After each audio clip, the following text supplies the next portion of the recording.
Des situations budgétaires tendues. Le rapport Jamais sur les finances départementales remis la semaine dernière au Premier ministre fait état de disparités financières entre les différents départements.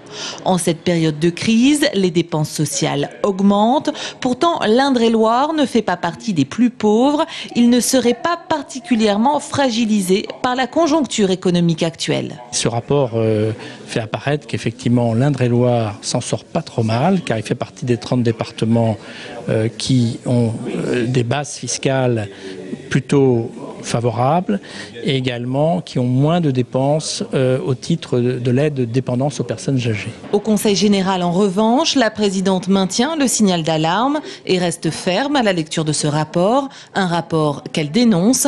L'État se désengage et à moyen terme, elle ne peut admettre une mise sous tutelle des départements. Évidemment, c'est un rapport qui a été commandé par le gouvernement et que sans doute cette commande a beaucoup influé sur les conclusions du rapporteur. Et surtout, on va mettre en œuvre un comité de suivi de la gestion des départements de France par des hauts fonctionnaires qui sont soit des fonctionnaires du ministère de Finances, soit des fonctionnaires du ministère de l'Intérieur. Autrement dit, c'est une façon déguisée, ou à peine voilée, à peine déguisée, de mettre sous tutelle les départements. Nous sommes des élus responsables, nous savons gérer convenablement nos départements. Nous n'acceptons pas ce type de tutelle de l'État. Actuellement, le Conseil général est en discussion avec les différents services de l'État pour se voir reverser 1 million d'euros qui lui serait dû au titre du RSA 2009.